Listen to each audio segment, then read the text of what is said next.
A billionaire catches twin sisters trying to steal food at a grocery store.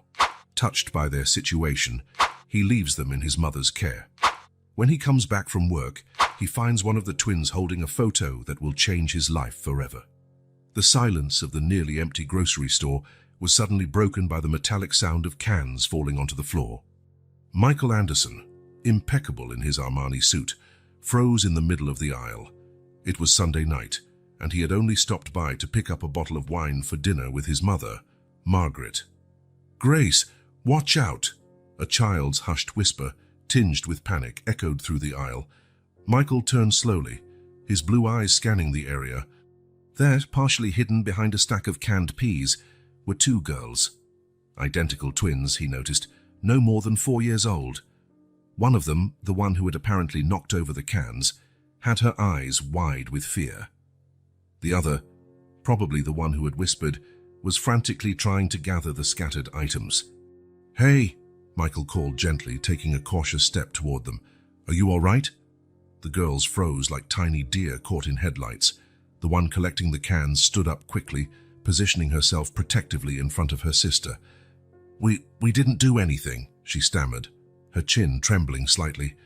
It was then that Michael noticed. The pockets of the girls' worn-out jackets were bulging. A piece of bread peeked out from one girl's collar.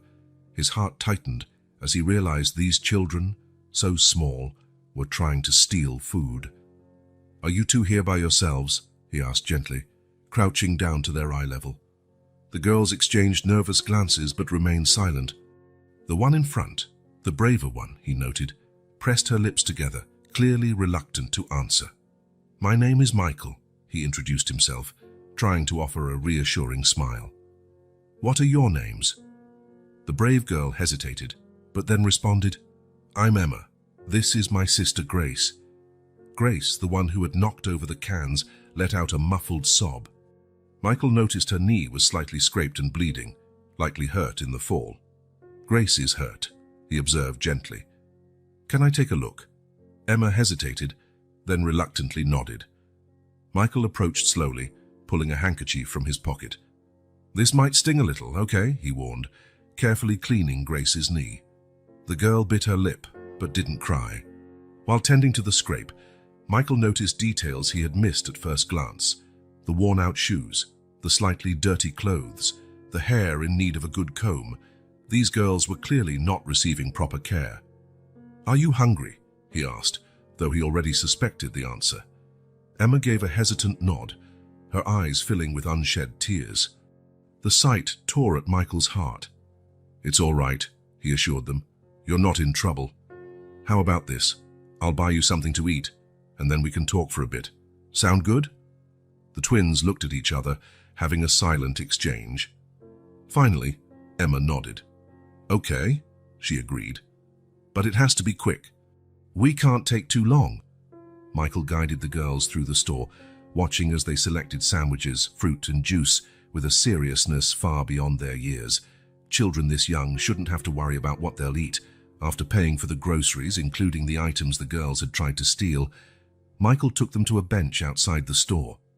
The late afternoon sun cast a golden light over them, highlighting their blonde hair and green eyes that seemed too large for their thin faces. As the twins ate ravenously, Michael gently tried to find out more about their situation, but the girls remained evasive, exchanging anxious looks at each question. It was clear they were scared and had been told not to talk to strangers. Michael felt his world spin. How could there be children going through this just a few miles from his mansion? "Emma, Grace," he said softly when they finished eating. "You can't stay on your own. It's dangerous, and you need help." Panic returned to the girl's eyes. "No," Emma exclaimed. "We can't go with you. We have to go back." Michael felt his heart clench. Before he could think twice and the words left his mouth, What if you both came with me? Just for tonight. My mother loves children. She'd be happy to look after you while we figure out what to do." The twins exchanged glances again, that silent communication that seemed well beyond their years. "Can we trust him?" Grace's look seemed to ask. Emma studied Michael for a long moment. Then, slowly, she nodded. "Okay," she said, her voice small but resolute. "But just for tonight, And tomorrow, we have to go back. Michael felt a huge wave of relief. Of course, he promised. Tomorrow we'll sort everything out. As he led the girls to his sports car, realizing too late he had no car seats for them, Michael wondered what on earth he was getting himself into. His mother would probably think he was crazy for bringing home 2 children he didn't know. But then Grace yawned, a sound so innocent and trusting it made his heart melt. And Emma, despite her protective stance, leaned her head against his arm as he helped them into the car.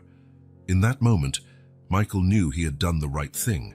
He didn't know how, but he was going to help these girls, and maybe, just maybe, they would help him too, filling a void in his life he hadn't even realized was there. As he drove toward his mother's mansion, Michael couldn't imagine how this chance encounter at the grocery store was about to change his life forever. The soft purr of Michael's Aston Martin ceased as he pulled into the circular driveway of the Anderson mansion.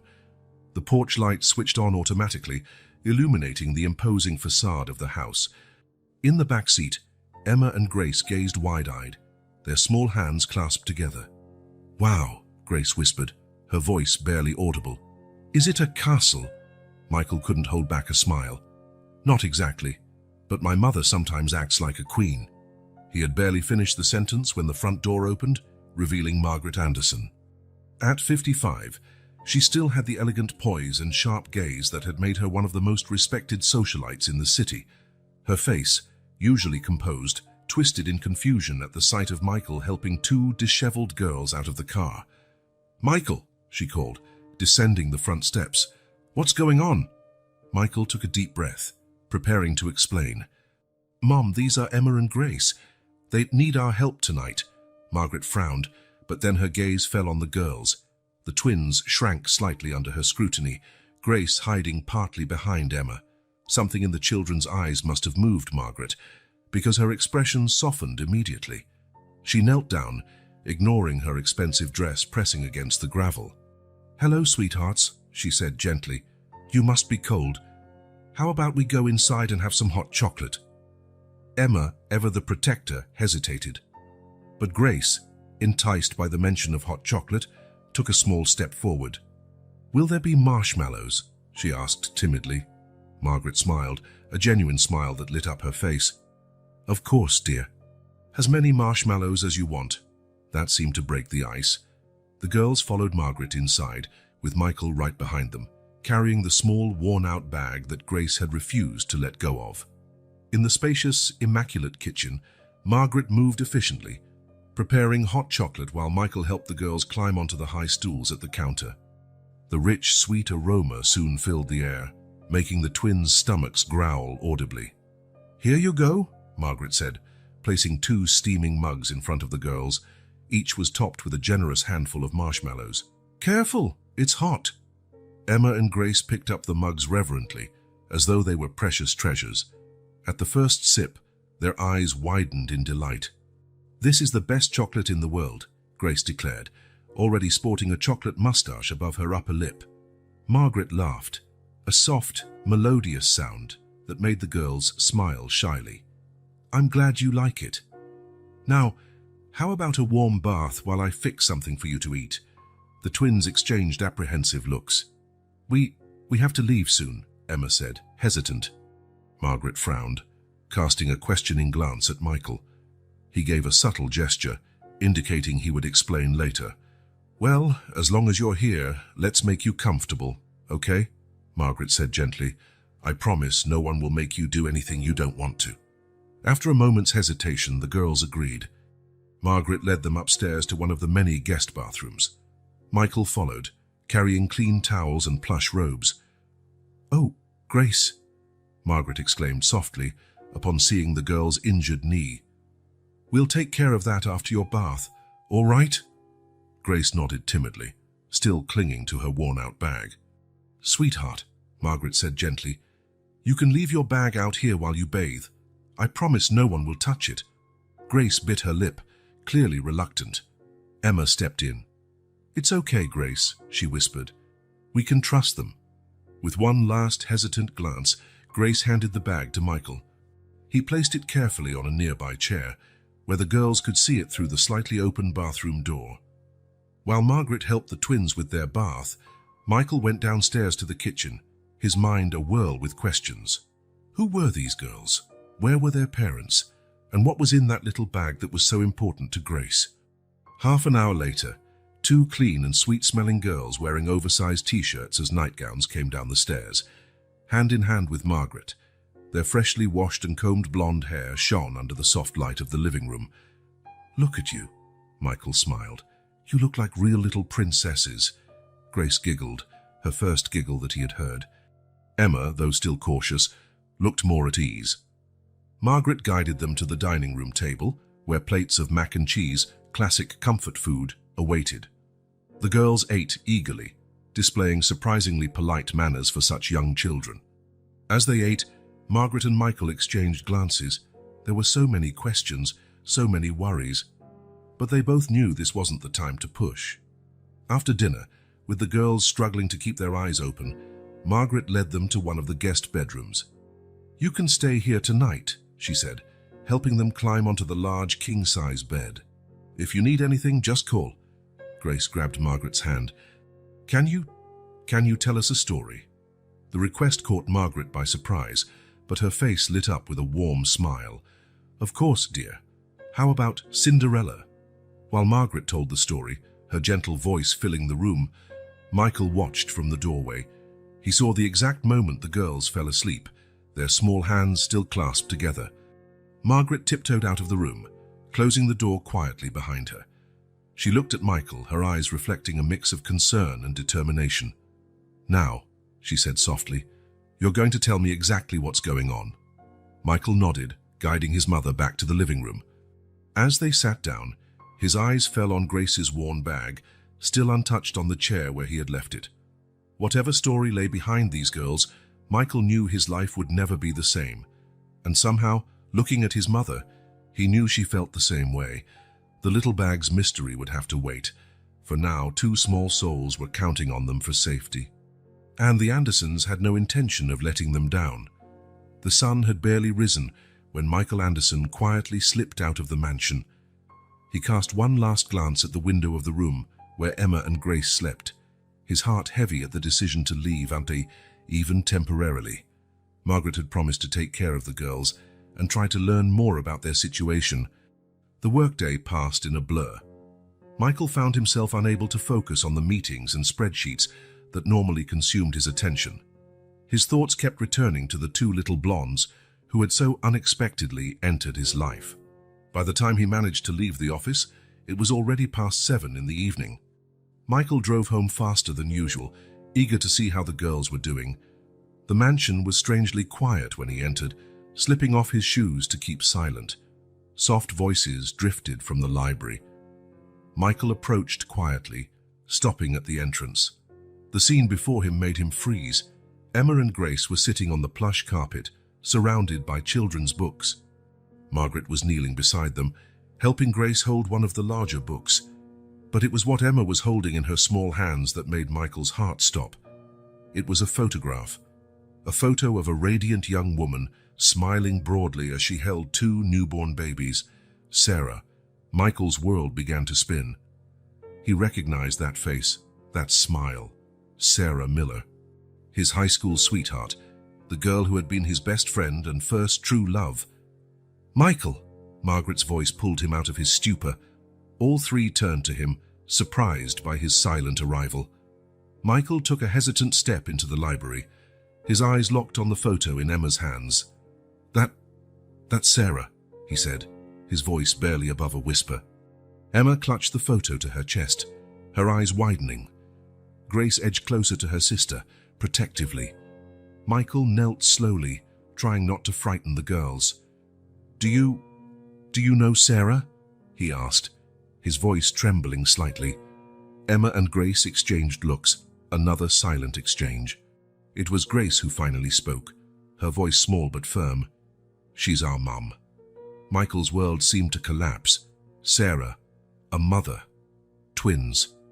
Everything fell into place in a shattering realization. Memories flooded his mind. Sarah and him, carefree teenagers, sitting in the school bleachers talking about their dreams. Prom night, dancing all evening, promising that distance wouldn't separate them. The final kiss at the airport before Michael left for Europe for college, and then the gradual silence. Calls became fewer, emails took longer. Life led them down different paths until they lost contact completely. "Where's Sarah?"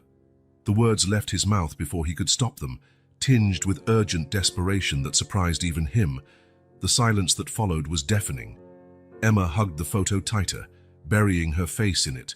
Grace bit her lip, her eyes filling with unshed tears. Sensing the rising tension, Margaret intervened softly. "Girls, it's all right. No one will force you to talk about anything you don't want to. Michael is just surprised to see Sarah after all this time." Michael took a deep breath, trying to calm his racing heart. He sat on the floor, keeping a respectful distance from the twins. "I'm sorry," he said gently.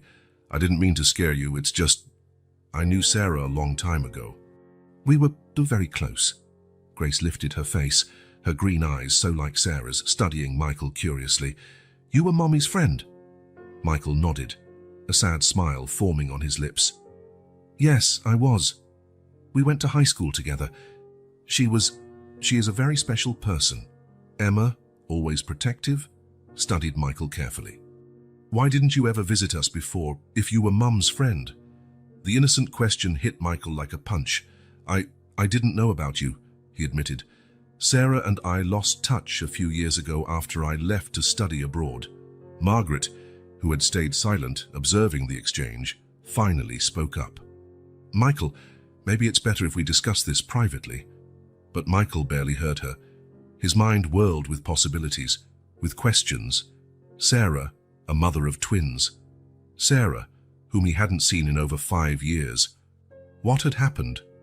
"Girls," he said softly, "I know you're probably confused, but I promise we want to help. Anything you can tell us about Sarah, where she might be." Grace let out a muffled sob, burying her face in Emma's shoulder. Emma wrapped an arm around her sister, her eyes taking on a determined gleam. "We can't tell," she said firmly. "We promised Mom." Michael felt his heart clench again. What had happened to Sarah? Why did the girls seem so scared? Margaret rose and, extending her hands to the twins, "Come on, girls, let's make a snack. You can bring the photo if you want." The girls stood hesitantly, Emma still holding the photograph. As they followed Margaret to the kitchen, Michael remained seated on the library floor, surrounded by children's books and Sarah's almost tangible presence. He picked up one of the books, a fairy tale Sarah had once loved. He remembered how she dreamed of becoming a writer, how her eyes shone when she talked about the stories she wanted to tell the world. What had happened to those dreams? How had Sarah become a single mother of twins, and why were the girls alone and frightened? Michael stood up slowly, his eyes roaming over the library shelves. So many books, so many stories. But the one he wanted most to know was Sarah's story, and that of the twins. At that moment, the sound of childish laughter drifted from the kitchen. Michael looked that way, feeling a wave of protectiveness unlike anything he had felt before. Whatever mystery lay behind Sarah and the twins, he was determined to unravel it. And more than that, he was determined to protect Emma and Grace, no matter the cost. With one last glance at the photo of Sarah, left on the carpet by Emma, Michael headed to the kitchen. The mystery would have to wait. For now, there were 2 scared little girls who needed comfort and safety. And maybe, just maybe, by helping them, he could finally fix the mistake he had made years ago when he let Sarah slip out of his life. Distance and time had separated them once, but fate seemed to be giving them a second chance. As he walked to the kitchen, Michael made a silent promise. He would find Sarah, he would find out what had happened. And above all, he would do whatever it took to keep Emma and Grace safe. The smell of freshly baked cookies greeted him in the kitchen, along with the sound of the girls' laughter. For a moment, Michael allowed himself to imagine a future in which that laughter was a constant presence in his life. A future where he, Sarah, and the twins could be a family. It was a distant dream, he knew, but for the first time in years, Michael felt a flicker of hope in his heart. The path ahead would be difficult and full of mysteries, but he was ready to face it. For Sarah, for Emma and Grace, and perhaps, just maybe, for the family they could become. Morning had barely broken when Michael Anderson was already in his home office, red-eyed from a restless night, staring at his computer screen. After the shocking revelation of the previous night, he could barely close his eyes, his mind churning with unanswered questions and frightening possibilities. "Sarah Miller," he murmured, typing the name into the search engine for the 100th time. As always, the results were frustratingly irrelevant. It was as though Sarah had vanished entirely from the digital world. Michael leaned back in his chair, closing his eyes for a moment. Instantly, memories of high school days flooded his mind. Flashback, Sarah laughing, her golden hair shining in the school courtyard. "Come on, Michael, we're going to be late for literature class," he ran after her, grinning. "Since when do you care about being on time?" She stopped, turning to him with a mischievous smile. "Ever since Mr. Johnson promised to talk about Jane Austen today. You know she's my favorite." Michael laughed, taking her hand. "How could I forget? You've only been talking about it for weeks." End of flashback. The sound of his phone ringing pulled him back to the present. It was Margaret. "The girls are asking for you," his mother said without preamble. "They seem anxious." Michael sighed, running a hand through his hair. "I'm trying to find any lead on Sarah, Mom. Anything." "I know, dear, but these little ones need stability right now, and you need more information. Why not try talking to them again?" He knew his mother was right. "Okay, I'll be home in an hour." Hanging up, Michael made one last desperate search. That's when something caught his eye. A small obituary from 3 months ago. Elizabeth Thompson, 68, passed away peacefully at home. Thompson, the same last name the girls had mentioned. Heart pounding, Michael grabbed his things and rushed out of the office. At the Anderson mansion, Margaret was in the kitchen with Emma and Grace, trying to distract them with cookie making. The girls seemed more relaxed than the day before, but there was still an underlying tension in their small shoulders. "Look who's here," Margaret announced as Michael walked in. The twins turned around, flour on their faces and clothes. For a moment, Michael could see Sarah in them so clearly his heart ached. "Hi, girls," he said gently, approaching. "Can I help you?" Emma nodded hesitantly, while Grace offered a small smile. As he helped them cut the cookie dough into stars and hearts, Michael tried a careful approach. "You know, I've been thinking a lot about the photo you showed me yesterday," he began. "It made me remember when Sarah and I were friends in school." The twins exchanged glances, but remained silent. "She was always so kind and funny," Michael continued. "I remember one time when..." Flashback. The school library was quiet, except for the occasional sound of pages turning. Michael was focused on his chemistry book when something hit his head. Looking down, he saw a paper airplane. He unfolded it, finding a message in Sarah's neat handwriting. "Hey, nerd, how about an ice cream break? My brain is melting from all this Shakespeare." He looked up, spotting Sarah 2 tables away, feigning innocence. When their eyes met, she winked, making him stifle a laugh. End of flashback. "She always knew how to make me laugh," Michael concluded, returning to the present. Grace, who had been listening intently, spoke for the first time. "Mommy makes us laugh too. She tells the best stories." Michael felt his heart constrict. "I'm sure she does." "You must miss her a lot." The girls fell silent again, but Michael noticed tears in Emma's eyes. "Girls," he said softly, "I know you promised not to tell, but we're really worried about your mom. Anything you can tell us would help so much." Emma bit her lip, clearly torn. It was Grace who finally spoke. "Mrs. Thompson said Mom is sleeping." "That she'll wake up soon, but we don't know when." Michael exchanged an alarmed look with Margaret. "Sleeping? Do you know where she is?" Emma shook her head. "Mrs. Thompson didn't tell us. She said it was safer that way." Michael's mind whirled. Was Sarah in a coma? Hospitalized? And why the secrecy? Margaret, sensing his growing agitation, stepped in. "How about we put these cookies in the oven? Then we can watch a movie together." As the girls busied themselves with the task, Margaret pulled Michael aside. "Calm down," she whispered. "I know you want answers, but pushing the girls too hard will only frighten them." Michael nodded, trying to steady himself. "You're right, but Mom, What if Sarah is really in danger? What if... Margaret placed a comforting hand on his shoulder. One step at a time, dear. First, we need to earn the girl's complete trust. The rest will come with time. Looking over at Emma and Grace, who were now giggling while placing the cookie tray in the oven, Michael felt a surge of protectiveness. Regardless of what had happened to Sarah, these girls needed him now. Okay, he said, taking a deep breath. We'll do it your way. Joining the twins to choose a movie, Michael made a silent promise. He would find out what happened to Sarah, no matter the cost. But first, he would ensure Emma and Grace felt safe and loved. Sarah's mystery would have to wait.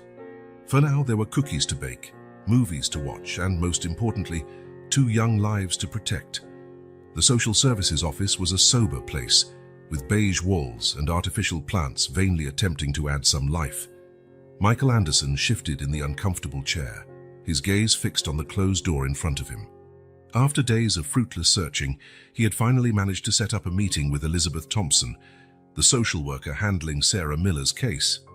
The door opened, and a middle-aged woman with graying hair and kind eyes emerged. "Mr. Anderson, please come in." Michael rose, his heart pounding. Upon entering the small office, he noticed the stacks of folders and the tired look in Mrs. Thompson's eyes. She gestured for him to take a seat, then settled behind her desk. "Mr. Anderson, I understand you're here about Sarah Miller and her daughters," she began, her tone professional yet concerned. Michael nodded eagerly. "Yes, I'm taking care of Emma and Grace right now. I found them alone and..." Mrs. Thompson raised a hand, interrupting. "Before we continue, I need to understand your relationship with the family. How exactly did you become involved in this situation?" Michael took a deep breath, knowing he needed to earn the social worker's trust. "Sarah and I were friends in high school. We lost contact years ago, but I found the girls by chance. They were alone, frightened. I couldn't just ignore them." Mrs. Thompson's eyes softened slightly. "I see. And the girls, are they all right?"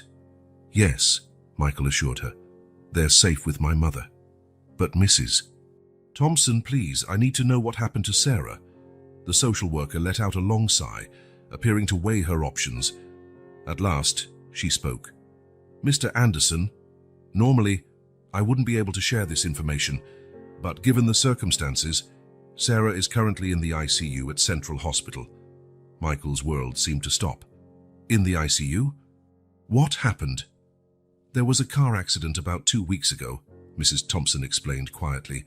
"Sarah was driving home from work when her car veered off the road and rolled over. She's been in a coma ever since." Michael felt like the air had been sucked out of his lungs. "A coma?" he whispered in disbelief. Mrs. Thompson nodded sadly. "The doctors are doing everything they can, but the situation is serious, Mr. Anderson." "And the girls?" Michael asked, mind spinning. "Do they know?" "Not completely," the social worker answered.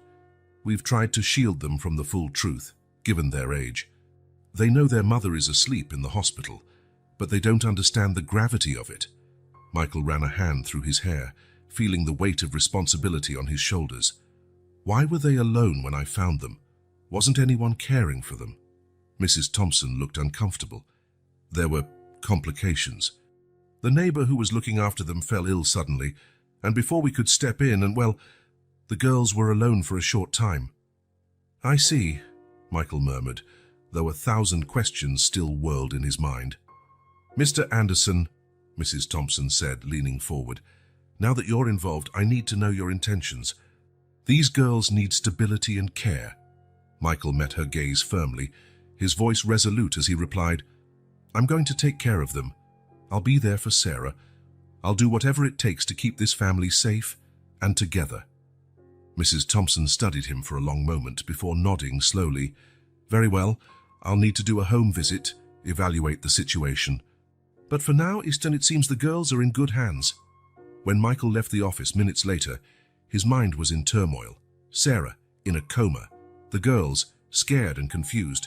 And he, suddenly at the center of it all. As he walked to his car, Michael made a silent promise.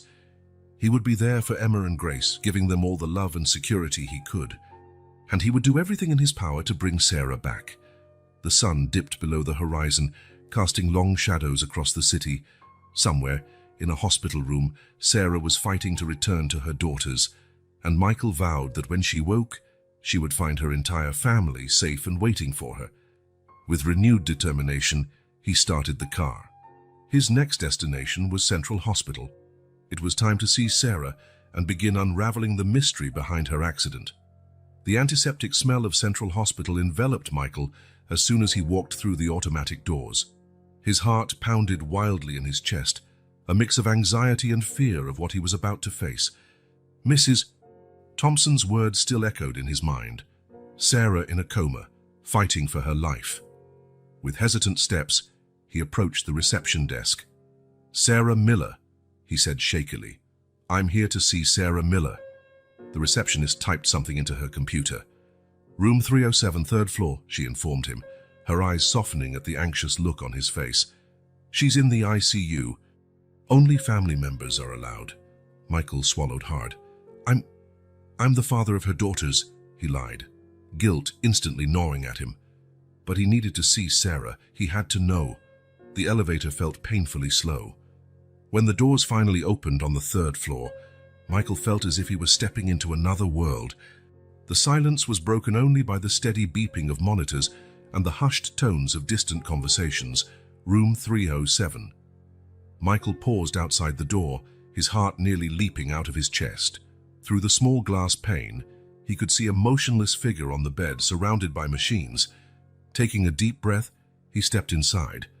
The rhythmic sound of the heart monitor filled his ears. And there, pale and fragile, lay Sarah. Her golden hair, which he had once adored, was spread across the stark white hospital pillow. Tubes and wires seemed to weave around her like a web, connecting her to the machines that kept her alive. "Oh, Sarah," Michael whispered, walking slowly to the bed. He took her limp hand, surprised by how cold it was. "What happened to you?" Almost as if in response to his question, the door opened, and a middle-aged doctor stepped in, a clipboard in hand. "Mr. Anderson," the doctor asked, extending his hand. "Dr. Patel. I'm the neurologist in charge of Sarah's case." Michael shook the doctor's hand mechanically, his eyes never leaving Sarah. How is she?" Dr. Patel sighed, adjusting his glasses. "Ms. Miller's condition is critical but stable. The accident caused severe head trauma, leading to her current coma." Will she wake up?" Michael asked, his voice barely more than a whisper. "It's hard to say," the doctor replied honestly. "The brain is complex, and every coma case is unique. We're monitoring closely, and there are signs of brain activity, which is good. But the time frame for recovery, if it happens, is uncertain." Michael felt his legs weaken, and he leaned against the side of the bed. "What about after? If she wakes up?"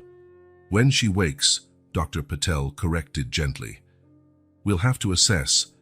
There could be cognitive or motor deficits, but we won't know until she regains consciousness." Michael nodded, trying to absorb the information. "Her daughters? Can they see her?" The doctor hesitated. "Usually, children aren't allowed in the ICU, but given the circumstances, and we may make an exception, it might help Sarah to sense their presence." After Dr. Patel left, Michael remained by Sarah's side, holding her hand and recalling moments from the past. Their first meeting in the school library, afternoons studying, the prom. "I should have fought harder for you," he murmured, a tear sliding down his face. "I shouldn't have let distance come between us, but I'm here now, Sarah, and I'm not going anywhere." The next day, Michael returned to the hospital with Emma and Grace. The girls were nervous, clinging to his hands as they rode the elevator. "Is Mommy still asleep?" Grace asked, her small voice trembling. Michael knelt down. "Yes, sweetheart. Mommy is in a very deep sleep, healing. But she can hear you, so you can talk to her, okay?" Emma, always the protector, tightened her grip on her sister's hand. "We'll help Mommy wake up," she said with determination. As they entered the room, Michael watched the twins carefully. Their eyes went wide at all the machines, and Grace let out a small sob. "It's all right," Michael reassured them, guiding them closer to the bed. All these machines are helping Mommy get better. Emma was the first to approach. Gently, she touched Sarah's hand. Mommy, she called softly. It's us, Emma and Grace. We came to see you. Grace, encouraged by her sister, joined in. Mommy, we miss you. Please wake up soon. Michael felt his heart break at the sight. The girls kept talking to Sarah, telling her about their days and the drawings they had made for her. At one point, Grace began quietly singing Somewhere Over the Rainbow, a song Sarah used to sing to them. As he watched, Michael noticed something surprising. Sarah's heart monitor registered a slight uptick during the song. Dr. Patel, Michael called out excitedly when the doctor entered for rounds. Look! The neurologist examined the monitors, a small smile forming on his lips. This is very good, he said. It shows that, on some level, Sarah is responding to external stimuli. Keep talking to her, singing, but it may help her recovery. The doctor's words brought a glimmer of hope to Michael. Sarah was in there, somewhere, fighting her way back. When it was time to leave, the girls reluctantly said goodbye to their mother, each giving her a gentle kiss on the cheek. We'll come back tomorrow, Mommy, Emma promised. And we'll bring more drawings, Grace added. Michael gently ushered them out of the room but stopped at the door. Could you wait a minute? I need to tell your mum something. The twins nodded, waiting in the hallway with a nurse. Returning to Sarah's side, Michael took her hand again. Sarah, he began, his voice full of emotion, I want you to know I'm taking care of the girls. I'll protect them, love them, do everything I can to keep them happy and safe until you come back to us, and I'll be here every day, waiting for you. So fight, Sarah. Fight with all you have. We're waiting for you. With one last squeeze of her hand, Michael joined the girls in the corridor. As they headed to the elevator, he made a silent promise to both himself and Sarah. He would unravel the mystery behind the accident, look after the twins as if they were his own, and do everything possible to bring Sarah back. The sun was setting as they left the hospital, casting a golden glow over the city. And though the road ahead was uncertain and full of challenges, Michael knew he wasn't alone in this journey. He had Emma and Grace, and together they would bring Sarah home. Days turned into weeks and weeks into a month. Michael Anderson's routine had become a delicate balance between his work responsibilities, daily hospital visits, and, above all, caring for Emma and Grace. On that sunny Saturday morning, Michael walked into room 307 at Central Hospital, carrying a fresh bouquet of daisies, Sarah's favorite. The nurses already knew him well, greeting him with kind smiles as he passed. Good morning, Sarah, he said softly, placing the flowers in a vase by her bed. I brought your favorites today. The steady rhythm of the monitors was his only reply, but Michael was used to it by now. He sat in the chair beside her bed, gently taking her hand as he always did. The girls made some new drawings for you, he went on, pulling out a few sheets of paper from his folder. Emma drew all of us at the park. She said it's for when you wake up and we can have a picnic. And Grace, well, she drew you as a superhero. She says you're the strongest of all because you've been fighting so hard. Michael hung the drawings on the wall, adding to the colorful mosaic of love and hope already decorating the room. Dr. Patel entered, his expression serious, but not devoid of compassion. Good morning, Mr. Anderson. How is our patient today? Any changes? Michael asked, the hope evident in his voice. The doctor examined the monitors and made a few notes. There are small signs of improvement. Brain activity has been gradually increasing, and her reflexes are becoming more responsive. They're small steps, but significant ones. Michael nodded, clinging to every bit of good news. And about her waking up. Dr. Patel sighed softly. Coma is unpredictable, Mr. Anderson. Each case is unique. Sarah is making progress, but we can't predict when or if she'll regain consciousness. The important thing is to maintain constant stimulation and positivity. After the doctor left, Michael turned his attention back to Sarah. Hear that, Sarah? You're getting better. Keep fighting. We're all waiting. Back at the Anderson mansion, Margaret was in the kitchen with Emma and Grace, preparing chocolate chip cookies. Flour covered the counter and the girls' smiling faces. Grandma Margaret, Grace asked, licking some dough off the spoon. Do you think Mommy will like the cookies when she wakes up? Margaret smiled kindly, her heart clenching a bit. Over the last month, the twins had started calling her Grandma, and her affection for them grew daily. I'm sure she'll love them, dear, she said, stroking the girl's hair. She'll be very proud to see how you two are becoming such great little bakers. Emma, always the more serious one, looked thoughtfully at the cookie dough. I wish we could take some to Mommy at the hospital. Margaret exchanged a quick glance with Michael, who had just come in. He stepped forward, kneeling between the two girls. Hey, how about we do something special, he suggested. We can record a video of you making the cookies. Then, when Mommy wakes up, she can watch everything you learned. The twins' eyes lit up at the idea, and soon Michael had his phone out, filming them as they explained each step of the recipe. Later, after the girls were in bed, Michael and Margaret sat in the living room, each with a cup of tea. How is she, really, Michael? Margaret asked, worry clear in her voice. Michael sighed, running a hand through his hair. There are small improvements, but it's so slow, Mum. And seeing the girls day after day, waiting for their mum to wake up, it's heartbreaking. Margaret placed a reassuring hand on her son's arm. You're doing an incredible job, dear. These girls, they've bonded with you in a way I've never seen before. I've bonded with them too, Michael admitted, a small smile tugging at his lips. It's strange, isn't it? Little more than a month ago, I had no idea they existed. Now I can't imagine my life without Emma and Grace. Love does that, Margaret said wisely. It catches us by surprise and changes everything. Michael nodded, thoughtful. I just hope I'm doing enough. For them, for Sarah. You're doing more than enough, Margaret assured him. And remember, you're not in this alone. I'm here to help however I can. The following week, during one of his daily visits, Michael noticed something different. While reading one of Sarah's favorite books aloud, a new routine he had started, he saw a slight movement of her fingers. Sarah, he called, leaning closer. Sarah, can you hear me? There was no response beyond that small movement, but it was enough to spark hope in his chest. Dr. Patel, called in a hurry, examined Sarah carefully. This is very encouraging, he said, a genuine smile on his face. It's a sign she may be emerging from deep coma. What does that mean? Michael asked anxiously. It means we should intensify stimulation, the doctor explained. Keep talking to her, reading, playing music, and get ready, Mr. Anderson. If Sarah keeps improving, we might see more movements, maybe even moments of awareness in the coming days or weeks. The news brought a rush of renewed hope and energy to Michael and the girls. Over the following days, they visited more often, bringing Sarah's favorite music, sharing stories, and filling her in on the details of their everyday life.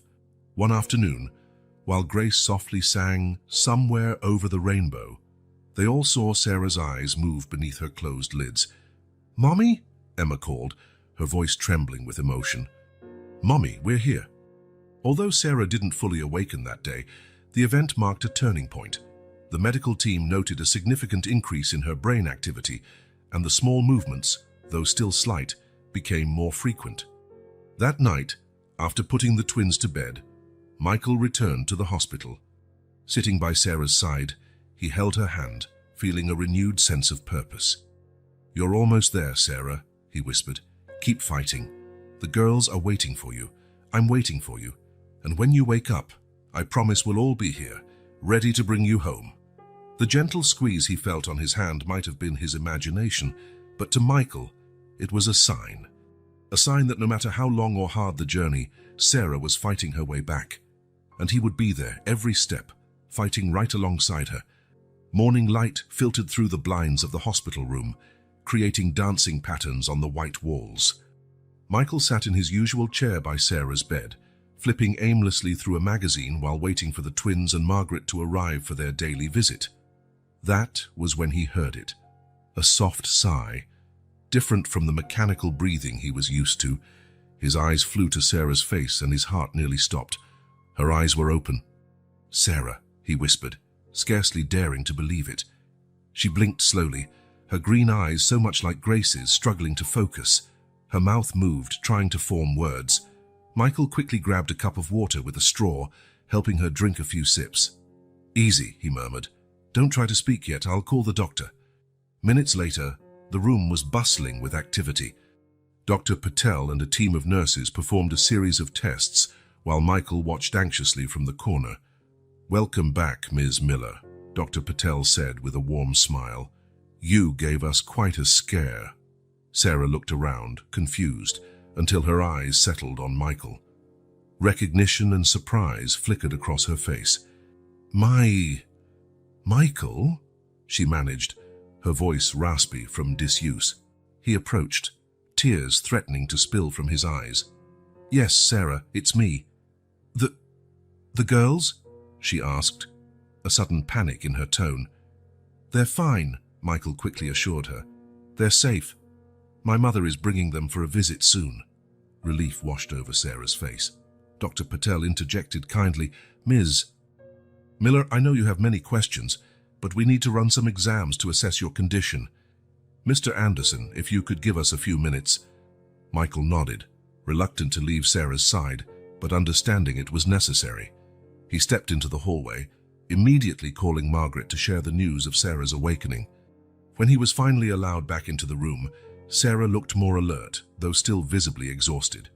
How long?" she asked as soon as he sat down. "Just over 6 weeks," Michael answered softly. "You had a car accident, Sarah. You've been in a coma since then." She closed her eyes, processing the information. When she opened them again, tears brimmed. "The girls must have been so scared." "They're incredibly strong," Michael said, pride lighting his face. "Like their mother. They've been staying with my mother and me this whole time." Sarah stared at him, perplexed. You took care of them. But how?" Michael took a steadying breath. "I found them by chance, Sarah. They were alone, scared. I couldn't just leave them. And when I found out they were your daughter, well, it felt like destiny bringing us together." Sarah took this in silently. Finally, she spoke. "Thank you, Michael, for looking after them. I don't know how to thank you enough." "There's no need," he assured her. "They're amazing kids, Sarah. You've done a wonderful job raising them." A small smile played on her lips, but it was soon replaced by worry. "Michael, there's so much you don't know. So many things have happened since we drifted apart," Michael finished softly. "I know, and I want to hear everything, Sarah, when you're ready." She nodded, hesitant. "It's a long story. We have time," he assured her. Sarah took a deep breath as if gathering her courage. "After you left for Europe, I found out I was pregnant." Michael felt like he'd been punched in the gut. "Pregnant? But why didn't you tell me?" "I tried," Sarah said, tears spilling down her cheeks. "I called, I emailed. But you were so busy with your new life, new friends, and then I got that photo." Michael frowned, confused. "What photo?" "You, with that blonde girl. You looked so happy. I didn't want to ruin your life." Realization hit Michael like lightning. The photo with a classmate at a party. He remembered sending it to Sarah, telling her about his new friends. He had never imagined she would see it differently. "Oh, Sarah," he murmured, taking her hand. "She was just a friend. There was never anyone else but you." Sarah sobbed quietly. "I was so foolish, so proud. I decided to raise the girls on my own, that I didn't need anyone. But it was so hard, Michael, so lonely." Michael felt his heart break. All those lost years, all that pain because of one misunderstanding. "I'm here now," he said firmly, "and I'm not leaving. I want to help, Sarah. I want to be part of your lives, if you'll let me." Sarah looked at him, a mix of hope and fear in her eyes. "It's not that simple, Michael. There are complications." Before he could ask what she meant, they heard excited voices in the hallway. Emma and Grace burst into the room, followed closely by Margaret. "Mommy!" they cried in unison, running to the bed. Sarah opened her arms, tears of joy streaming down her face as she embraced her daughters. "My loves, I missed you so much." Michael stood back, his heart overflowing at the sight. Margaret approached, placing a supportive hand on his shoulder. As the girls chattered away, telling Sarah everything that had happened, Michael noticed the look of gratitude on Sarah's face whenever her eyes met his. There was still so much left unsaid, so many loose ends. But at that moment, seeing them all together, he felt a spark of hope. The path ahead would be difficult. Sarah clearly had secrets, that much was obvious, and adjusting their lives after so many years apart wouldn't be easy. But watching Emma and Grace so happy to have their mother back, Michael knew it would all be worth it. When his eyes met Sarah's again, he saw in them a reflection of his own feelings. Fear of the unknown, yes, but also a flicker of that old love, never truly forgotten. One step at a time, he murmured, mostly to himself. Sarah, as though she had heard him, gave a small nod. It was a start. And for Michael, it was more than enough for now. The morning sun bathed the porch of the Anderson mansion, where Sarah sat in a wheelchair, watching Emma and Grace play in the garden. It had been a week since she'd been discharged from the hospital, and every day brought fresh challenges and small victories. Michael stepped out onto the porch, carrying a steaming cup of chamomile tea. "I thought you might like this," he said, handing Sarah the cup with a kind smile. "Thanks," she murmured, her eyes never leaving the girls. It still feels strange to see them so at ease here. Michael followed her gaze. Emma was helping Grace climb a small tree, their laughter echoing across the yard. "They're resilient," he commented. "And they've adapted incredibly well, considering everything." Sarah nodded, a mix of pride and worry etched on her face. "They look so happy, almost as if they belong here," Michael offered gently. Sarah looked at him, her eyes full of conflicting emotions. "Yes, and that scares me a little." Michael took a seat beside her. "Sarah, I know this is sudden for you. Going from raising them alone to, well, all this," he gestured around, indicating the mansion and the new family dynamic. "It must be overwhelming." "It is," she admitted, "but it's also comforting in a way, seeing how everyone cares about them, how you care about them." Their eyes met, and for a moment it felt as though the intervening years had vanished. Michael felt his heart speed up, remembering the love they once shared. "Mommy, Michael!" Grace's voice broke the moment. "Come see what we found." Sarah started to rise, but Michael gently stopped her. "Let me help," he offered, positioning himself behind the wheelchair. As he wheeled her across the garden, Sarah couldn't help but notice how Michael's hands were both gentle and strong. It was a constant reminder of how much he had changed, no longer the boy she knew, but a mature, reliable man. The girls led them to a fallen bird's nest under a tree. 3 tiny blue eggs lay inside, miraculously unbroken. "Can we take care of them?" Emma asked, her eyes shining with hope. Michael knelt down beside them. "Actually, the best thing to do is put the nest back in the tree. The mother bird is probably looking for them." Sarah watched in admiration as Michael patiently explained why they shouldn't interfere with nature. He helped the girls find a sturdy branch and carefully replaced the nest.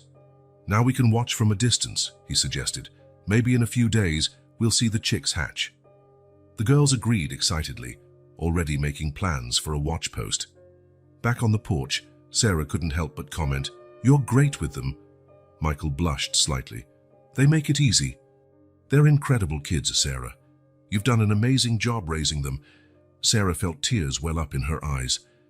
"Thank you, but seeing them with you, it's like they're complete in a way they never were before." Michael knelt beside her wheelchair, taking her hand. "Sarah, I know there's a lot still unsaid between us. So many lost years, so many misunderstandings. But I want you to know I'm here. For you, for them. Whatever you need." Sarah squeezed his hand, emotion constricting her throat. "Michael, Sarah, Michael." Margaret's voice interrupted them. "Lunch is ready. Could you bring the girls?" The moment passed, but something had changed. A bridge had begun to form across the gap of lost years. During lunch, Sarah watched the way the girls interacted with Margaret and Michael. It was as if they'd always been a family. Grace excitedly recounted their discovery of the bird's nest, while Emma discussed a book she was reading with Michael. "So, dear," Margaret addressed Sarah, "how are you feeling today?" Sarah smiled genuinely. "Better every day." "Thank you for everything, Margaret. Your kindness. I don't know how to repay it. Margaret waved away the thanks. Nonsense. You're family now. The word family echoed in Sarah's mind. After years of struggle and solitude, she suddenly found herself surrounded by so much love and support. Later that night, after the girls were in bed, Sarah found Michael in the library. He was flipping through an old photo album. "What are you looking at?" she asked, rolling her wheelchair closer. Michael smiled, showing her a photo. It was of the two of them at their high school prom. "Remember that night?" Sarah laughed softly. "How could I forget? You stepped on my feet all through the first dance." "Hey, I got better after that," Michael protested, laughing. For a moment, they fell silent, lost in memories. "Michael," Sarah finally said, her voice serious, "we need to talk about the future, about the girls, about us." He nodded, shutting the album. "I know, Sarah, I don't want to pressure you. I know all this is sudden and complicated, but I want you to know I'm committed to you, to the girls, to the idea of us being a family, if that's what you want." Sarah felt her heart race. "It's scary," she admitted.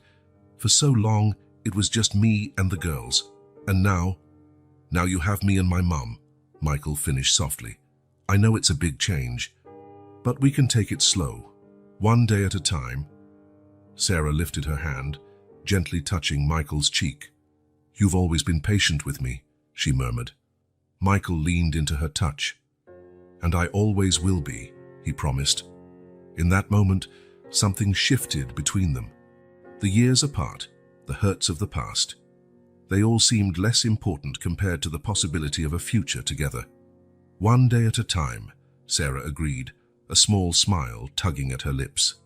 As the night wore on, Sarah and Michael continued talking, reminiscing about the past and tentatively planning the future. The challenges were many: Sarah's recovery, the girls' adjustment, the secrets yet to be revealed. But for the first time in years, both felt a genuine hope taking root in their hearts. The family they were forming was unexpected and unconventional, but it was theirs. And together they would face whatever the future held. The sound of the doorbell echoed through the Anderson mansion on a quiet Sunday afternoon. Michael, who was helping Emma with her homework in the living room, looked up, puzzled. They weren't expecting anyone. "I'll get it," Sarah said, now able to move around with the aid of a cane. Her recovery was slow but steady. Michael heard the front door open, followed by Sarah's shocked gasp. Alarmed, he got up quickly. "Sarah, are you all right?" he called, heading for the foyer. The scene he found made his heart pound. Sarah stood stock still, pale as a ghost, staring at a tall, well-dressed man at the door. The stranger glanced from Sarah to the twins, who had gathered behind Michael, curiosity shining in their eyes. "Hello, Sarah," the man said, his voice trembling with emotion. "It's been a long time." Sarah seemed unable to speak, her hand gripping the cane so tightly her knuckles whitened. "Who are you?" Michael demanded, positioning himself protectively beside her. The man tore his gaze from Sarah to Michael, his penetrating blue eyes assessing him. "James Carter," he introduced himself, extending a hand. "And you must be Michael Anderson." Automatically, Michael shook the offered hand, his mind racing. The name meant nothing to him, but Sarah's reaction indicated this was no casual acquaintance. "Mummy," Grace called, her voice small and confused. "Who is this man?" The question seemed to break Sarah from her trance. "Girls, why don't you go play in the garden for a minute? The grown-ups need to talk." Emma, ever perceptive, shot a suspicious look at James before taking Grace's hand and leading her outside. "Come in," Sarah finally said to James, her voice shaky. Once in the living room, an uneasy silence fell. Sarah sat heavily on the sofa, Michael at her side, while James took an armchair opposite them. "What are you doing here, James?" Sarah finally asked. James leaned forward, his gaze fixed on the twins through the window. "I came because Sarah, I have to know, those girls, are they mine?"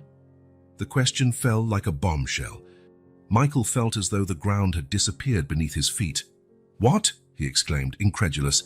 Sarah closed her eyes, anguish crossing her features. "Michael, let me explain," James interrupted, his voice calm but laden with emotion. Sarah and I were involved for a few months after you went to Europe. Michael, it was intense but brief. We broke up and lost contact. Michael jumped to his feet, unable to stay still. Sarah, is that true? Sarah opened her eyes, tears shimmering. Yes. James and I got involved after I lost touch with you. I was hurt, confused. When I heard about the accident, James continued, I was shocked. And then I heard about 4-year-old twins. The possibility that I might be their father. I had to know. Michael felt the world spin again. All the assumptions he had made, all his plans for the future, suddenly felt as though they were crumbling. How can you just show up like this? Michael asked, his voice hoarse with emotion. After all these years? James ran a hand through his hair, visibly agitated. I know it's sudden, but understand I only just found out about this possibility. I couldn't ignore it. Sarah sobbed silently. James, you can't just appear and turn the girls' lives upside down. They don't even know about you. I understand that, James said gently. I'm not here to cause problems, but if there's a chance they're my daughters, I can't just walk away. They deserve to know the truth, don't you think? Michael remained silent, his mind a whirlwind of anger, sadness, and confusion. What exactly do you want, James? He finally asked, surprisingly calm. I want to find out if I'm really their father, James answered. And if I am, I want the chance to know them, to be part of their lives somehow. I'm not here to take them from you. I know I don't have that right. Sarah let out a bitter laugh. And you think it's that simple? No, James admitted. I know it's complicated, but everyone deserves the truth. Enough, Michael intervened, his voice firm. This isn't getting us anywhere. James, I think you should leave now. We all need time to process this. James nodded slowly, rising. I understand. Here's my card. Please contact me when you're ready to talk. And Sarah, I'm sorry for showing up like this, but I had to know. When the door closed behind James, silence filled the house again. Sarah buried her face in her hands, her shoulders trembling with sobs. Michael sat beside her, his own heart breaking, but knowing she needed him now more than ever. What are we going to do? He asked quietly. Sarah lifted her tear-stained face. I don't know. How are we supposed to tell the girls? How can we change everything they've always believed? At that moment, as if summoned by the conversation, Emma and Grace ran into the living room. Mommy, why are you crying? Grace asked, alarmed. Emma, ever more observant, looked from Sarah to Michael. Did that man do something bad? Michael and Sarah exchanged glances. The moment they feared had arrived sooner than expected. Girls, Sarah began, her voice trembling. There's something very important we need to talk about with you. As the twins settled onto the sofa between Sarah and Michael, the weight of the upcoming revelation hung heavily in the air. The family they'd started to build was about to face its greatest challenge yet, and no one knew how they would emerge on the other side. The silence in the Anderson living room was almost tangible. Sarah, seated on the sofa with Emma and Grace on either side, took a deep breath, trying to summon the courage she needed. Michael stood by the fireplace, his expression a mixture of worry and silent support. Girls, Sarah began, her voice quivering. Remember how we always said families can be different. Some kids have one dad, some have two, and some don't have one at all. The twins nodded, their large eyes fixed on their mother. Well, Sarah continued, it turns out you might have a father you haven't met yet. Emma frowned. But what about Michael? Michael's heart clenched at the child's innocent question. Sarah shot him a quick look before turning back to the girls. Michael is very important to us, honey. He loves you both very much. But a long time ago, before you were born, I met a man named James. Grace's eyes went wide. The man who came here today? Sarah nodded. Yes, that's him. James and we dated for a while. And there's a possibility he's your biological father. The silence that followed was deafening. Emma, always the sharper one, was the first to speak. So, Michael isn't our dad. The pain in the girl's voice broke everyone's hearts. Michael stepped forward, kneeling in front of them. Emma, Grace, he said softly, I love you both more than anything in the world. That won't change, no matter what happens. Okay? The girls nodded, though they still seemed confused and frightened. What happens now? Grace asked in a small voice. Sarah exchanged a look with Michael before answering. Well, to know for sure if James is your father, we have to do a special test called a DNA test. Here it's like a scientific investigation to find out the truth. Over the next few weeks, tension gripped the house. The DNA test was done, and the wait for the results felt interminable. James kept his distance, respecting the family's space, but his presence loomed like a shadow over them all. Finally, the envelope arrived. Sarah, Michael, and James met at an attorney's office to open the results. The results indicate, the attorney read in a monotone voice, a 99.9% probability that James Carter is the biological father of Emma and Grace Miller. It was as though time stood still. Sarah closed her eyes, a mix of relief and apprehension on her face. James let out a shaky breath, tears shining unshed. Michael, meanwhile, felt as if the floor had vanished from beneath his feet. "What do we do now?" Sarah asked, her voice low. The attorney cleared his throat. "Well, legally, Mr. Carter has paternal rights. However, given the unique situation, I suggest the three of you discuss and reach a co-parenting agreement that serves the children's best interests." The next few days were filled with long, emotional discussions. James expressed his desire to be involved in the girls' lives, but he also acknowledged the vital role Michael played. "I don't want to take anything away from you," James said one evening, seated at the Anderson kitchen table with Sarah and Michael. "I just want the chance to know my daughters, to love them." Michael, still struggling with his own emotions, surprised everyone with his response.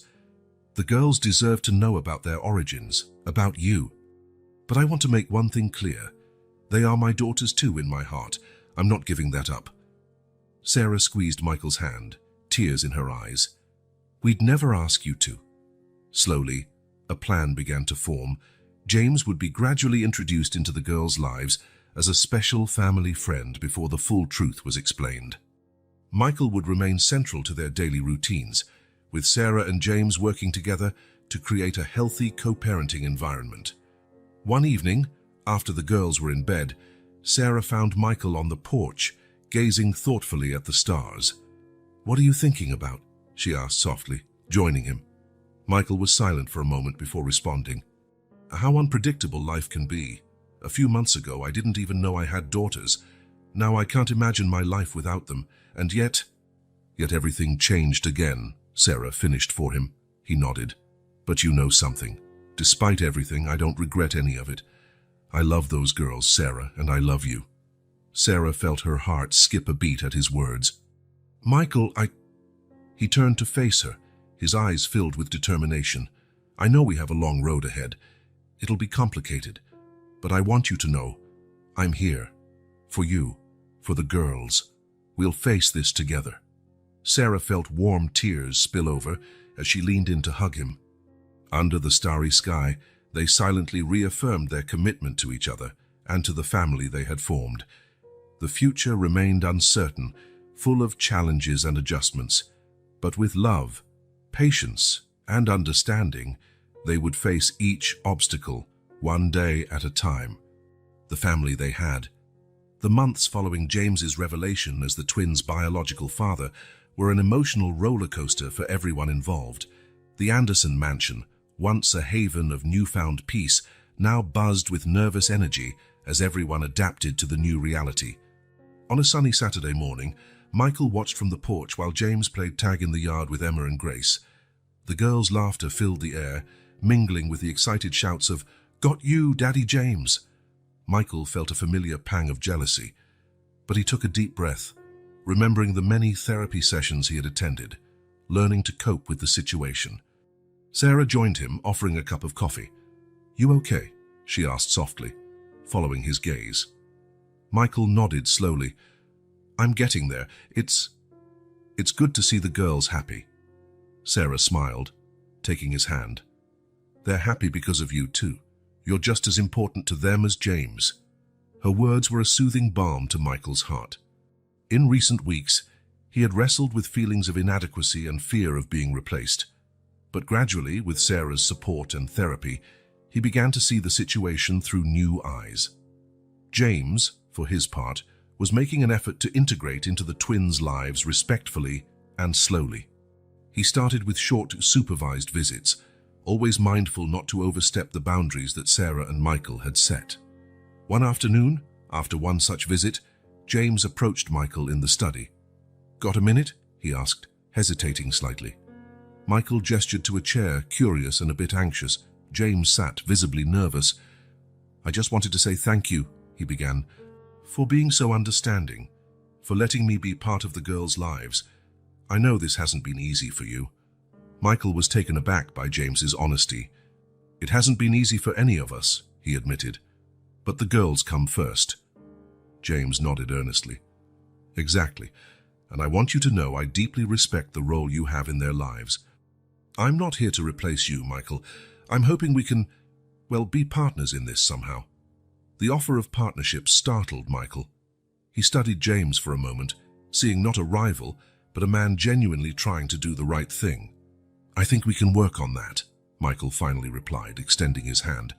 Their handshake sealed a turning point in the family's dynamic.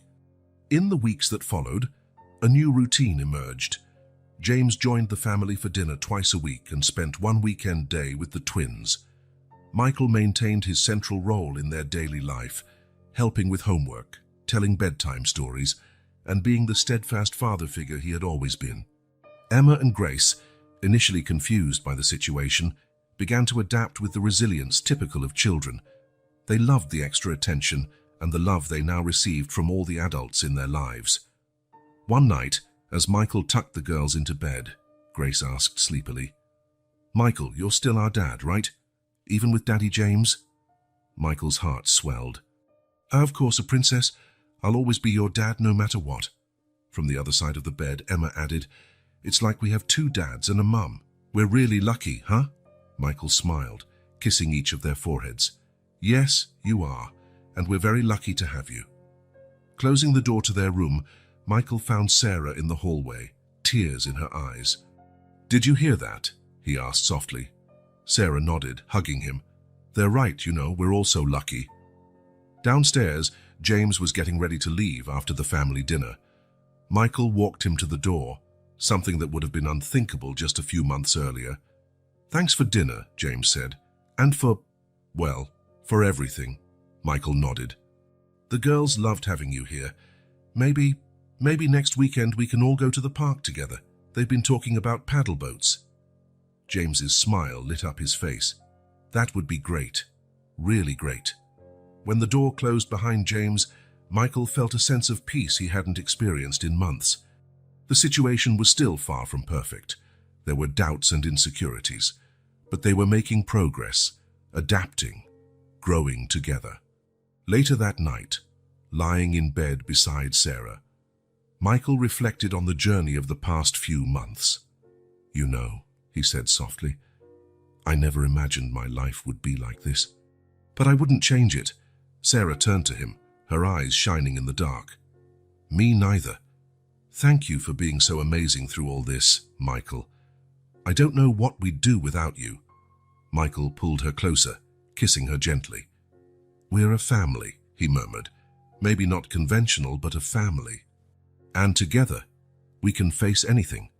As they drifted off to sleep, the Anderson mansion was quiet, wrapped in a sense of contentment.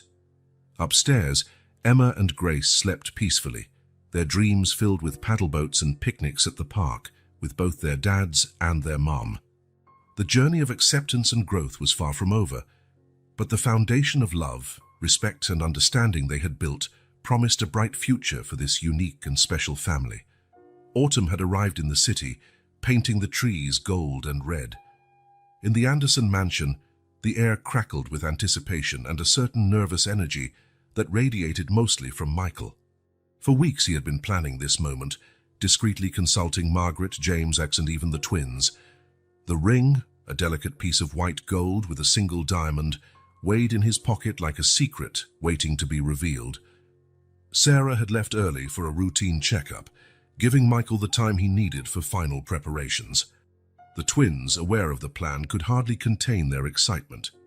"Michael, can I see the ring again?" Grace asked, hopping around him as he set the dinner table. Michael grinned, pulling the small velvet box from his pocket. "Last time, Princess. But remember, it's our secret until Mommy arrives, right?" Emma, helping place flowers in the center of the table, nodded solemnly. "We won't tell. Pinky promise." The sound of a car in the driveway made everyone freeze. "That's her," Grace whispered dramatically. Michael drew a deep breath, his heart pounding. "All right, girls. Remember the plan." The twins dashed into position, attempting to look casual and failing adorably as Sarah walked in. "Hello, my loves," Sarah called, surprised by the quiet greeting. "Is everything okay?" Michael appeared in the dining room doorway, a nervous smile on his face. "Welcome back. How was the checkup?" Sarah raised an eyebrow, clearly sensing something was up. "It went fine. What are you three up to?" "Nothing," the twins chorused, their voices too loud to be believable. Michael chuckled softly, extending his hand to Sarah. "Come on, we have a surprise for you." Intrigued, Sarah let Michael guide her into the dining room. She gasped when she saw the elegantly set table, candles lit, and the delicious aroma of her favorite dish filling the air. "What's all this?" she asked, clearly touched. Michael led her to her seat, the twins watching anxiously. "Well, we have something important to ask you," he began, his voice shaking slightly. Sarah looked from Michael to the girls, confused. "We?" Emma stepped forward, holding a small bouquet of flowers. "Mommy," she said earnestly, "we love you very much." Grace joined her sister, holding a handmade card. "And we love Michael too." Tears welled in Sarah's eyes, still unsure what was happening. Michael knelt beside Sarah, taking her hand. "Sarah," he began, his voice full of emotion, "these last few months have been an incredible journey. Finding you again, meeting the girls, it was as if my life finally made sense." He paused, pulling the velvet box from his pocket. Sarah gasped, finally realizing what was happening. "I love you," Michael continued. "I love our daughters. And I want to spend the rest of my life with you if you'll have me." Opening the box to reveal the ring, he asked, "Sarah Miller, will you marry me?" The silence that followed felt like an eternity. The twins held their breath, eyes wide in anticipation. Sarah, tears streaming down her cheeks, finally found her voice. "Oh, Michael," she whispered. "Yes. 1,000 times yes." The room erupted in cheers. The twins jumped up and down as Michael Kai, with trembling hands, slipped the ring onto Sarah's finger before pulling her into a passionate kiss. "Are we going to be a real family now?" Grace asked, her eyes shining. Sarah pulled the girls into a tight hug. "Sweetheart, we've always been a real family. This just makes it official." Michael joined the group embrace, his heart overflowing. "And you too," he said to the twins. "If it's all right with you, I'd love to adopt you officially, become your legal dad, as well as a dad at heart." Emma and Grace exchanged looks before shouting in unison, "Yes!" The celebration continued late into the night. Margaret arrived soon after, bringing champagne and grape juice for the girls. Joy was palpable, filling every corner of the mansion. The next day, as Sarah and Margaret excitedly discussed wedding plans, Michael realized there was one more person he needed to speak with. He called James and inviting him for coffee. Meeting at a local cafe, Michael could sense the tension.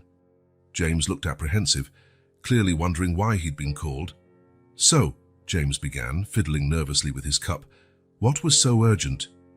Michael took a deep breath. "James, I proposed to Sarah last night. She said yes." Heavy silence followed. James stared at his cup for a long moment, then looked up. To Michael's surprise, a genuine smile crossed his face. "Congratulations," James said sincerely. "You both deserve happiness." Michael let out a breath he hadn't realized he was holding. "Thank you, but there's more. I want to adopt the girls legally." James nodded slowly. "I figured this day would come," he said quietly. "Michael, I'll be honest, part of me hurts to think about that. They're my biological daughters," Michael braced himself to argue. but James lifted a hand, stopping him. "But," James continued, "over the past months, I've seen how much you love them, how you protect and care for them. You're their father in every way that matters." Unshed tears shone in James's eyes. "I love Emma and Grace, and because I love them, I want what's best for them. And what's best for them is to have you as their legal father, as well as a father of the heart." Michael felt a lump in his throat. "James, I don't know what to say." James reached across the table, gripping Michael's arm. "Say you'll keep being the amazing dad you've been. Say you'll love and protect our girls with everything you have. Always," Michael promised, his voice thick with emotion. The two men regarded each other, a silent understanding passing between them. It wasn't a conventional situation, but it was theirs. And at the center of it all were two little girls who now had more love than they ever imagined. That night, as the family gathered for dinner, an unmistakable feeling of contentment filled the air. Sarah glowed with her engagement ring. The twins chatted excitedly about being flower girls, and Michael watched it all with a full heart. Later, after tucking the girls in, Michael found Sarah on the porch, gazing up at the stars. "What are you thinking, Mrs. Anderson to be?" he asked, wrapping his arms around her. Sarah leaned into him. "About how unpredictable life can be. A year ago, I was alone, struggling to raise the girls, and now I have everything I ever dreamed of." Michael kissed the top of her head. "I love you, Sarah. You and the girls are my entire world." Sarah turned in his arms, looking into his eyes. "And you're ours," she said quietly.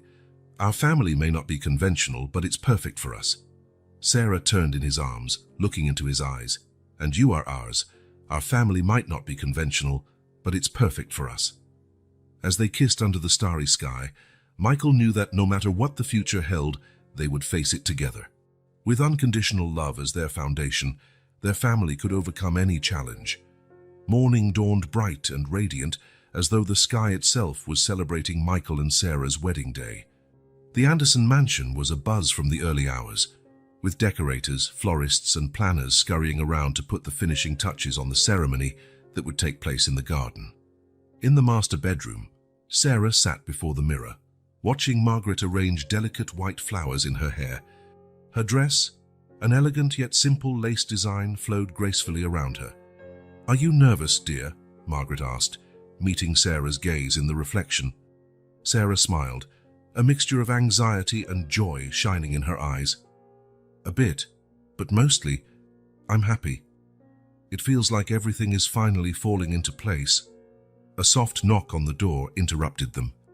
Emma and Grace entered, wearing pastel lilac dresses that made them look like little fairies. "Mommy," Grace exclaimed, "you look so pretty." Emma, always more observant, noticed the emotion in her mother's eyes. "Are you okay, Mom?"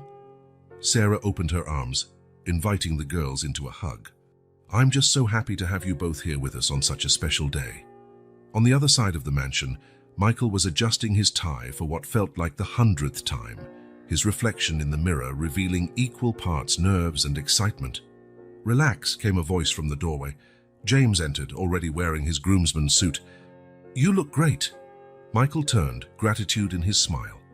Having James in the wedding, not just as a guest but playing an active role, was a testament to how far their lives had become intertwined in recent months. "Thanks for being here," Michael said sincerely. "It means a lot to me, to all of us." James shrugged, but his smile was genuine. "We're a family now, aren't we? Even if it's a bit unconventional." They both chuckled, the initial tension replaced by a comfortable camaraderie. "Are the girls excited?" Michael asked. James nodded, his eyes lighting up with paternal pride. "They could barely stay still while I helped with their shoes. Grace is convinced she's a real princess today." Michael smiled, his heart brimming with love. "Well, she's not exactly wrong. They're our little princesses." A gentle knock on the door announced the wedding coordinator, informing them it was time. Outside, the garden had been transformed into a fairy tale setting. Rows of white chairs stood on either side of an aisle strewn with flower petals, leading to an arch covered in blooms. Guests were already in their seats, murmuring in anticipation. Michael took his place under the arch, James at his side as his groomsman. His heart pounded when the music began to play. First came Emma and Grace, sprinkling flower petals as they walked, their radiant smiles lighting up the entire garden. Tears prickled Michael's eyes as he watched them, so grown and beautiful. And then, there she was, Sarah, radiant in her white gown, moving slowly down the petal-strewn aisle. Their eyes locked, and at that moment, the rest of the world seemed to fade away. When Sarah reached the altar, Michael took her hands, unable to hide his smile. "You look absolutely stunning," he whispered. The officiant began the ceremony, but Michael hardly registered the words. All he could focus on was Sarah's face, on the twins holding the rings, and on the overwhelming love enveloping them. "Michael and Sarah have chosen to write their own vows," the officiant announced. "Michael, please begin." Michael took a steadying breath, his gaze never leaving Sarah's. "Sarah, when we found each other again after all these years, it felt like no time had passed. My heart recognized you instantly. And then I met Emma and Grace, and my world grew in ways I never thought possible. The three of you are my home, my family, my everything. I promise to love, protect, and care for you every day of my life. I promise to be not only a devoted husband, but also a loving father. Our path here might not have been traditional, but it's ours, and I wouldn't change a thing." Tears streamed down Sarah's cheeks as she began her vows. "Michael, you came into our lives like a beam of light in a dark moment. You didn't just love me. You loved our daughters as though they were yours from the very start. Your generosity, your understanding, and your unconditional love have healed us in ways you can't imagine. I promise to be your partner, your friend, your confidant, and your love for all the days ahead. Together with our girls, we'll build the family we always dreamed of."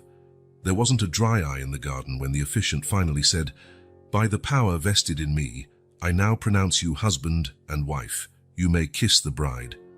Michael pulled Sarah into a passionate kiss as the guests applauded and the twins jumped in excitement. The reception that followed was a celebration of love and family in all its forms. James offered a heartfelt toast, thanking Michael for his love and dedication to the girls and promising to always be part of their extended family.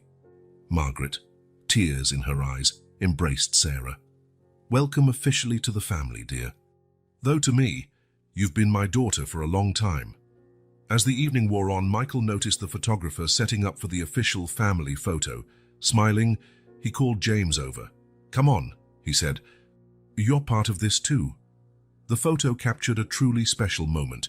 Michael and Sarah at the center, Emma and Grace in front of them, James at one side, and Margaret completing the circle. A portrait of a family that was anything but conventional, yet filled with love and acceptance. Later, when most of the guests had gone, Michael found Sarah sitting on a bench in the garden, looking up at the stars. "What's on your mind, Mrs. Anderson?" he asked, taking a seat beside her. Sarah smiled, leaning against him. "Thinking about how unpredictable life is. I remember an old photo of me with the girls when they were babies, just the three of us, alone. And now look at us, a big family full of love." Michael kissed her forehead. "It's amazing how things can change, isn't it? But one thing remains constant, the love we have for each other and for our daughters." "Our daughters," Sarah repeated softly. "You know, when James showed up, I was so afraid of losing you, afraid the girls would be confused. But look at us now. Everyone is together. Everyone accepts one another." Michael nodded, pulling her closer. "Love has a way of expanding our hearts, doesn't it? There's room for everyone." At that moment, Emma and Grace came running, with James close behind. "Mommy, Michael, Daddy James said we can dance one more time before bed," Grace exclaimed, her eyes shining with excitement. Michael stood, offering Sarah his hands. "Well, we can't deny a final request, can we?" As they all headed back to the makeshift dance floor, Michael looked around. He saw the love in Sarah's eyes, the joy on Emma and Grace's faces, the care in James's smile, and the pride in Margaret's gaze. This was his family, imperfect, unconventional, but perfectly theirs. And as they danced under the stars, Michael knew that no matter what the future held, they would face it together, with love acceptance, and the strength of their extended family. The new beginning they celebrated belonged not just to Michael and Sarah, but to all of them. A second chance to love, to grow, and to find true happiness. And on that magical night, under the starry sky, everything felt possible. The next day dawned bright and clear, as though nature itself was blessing their union. And while challenges would surely arise, decisions about living arrangements, about James's evolving role, about raising two spirited little girls, one thing was certain. With the foundation of love they had built, this family could face any obstacle, together.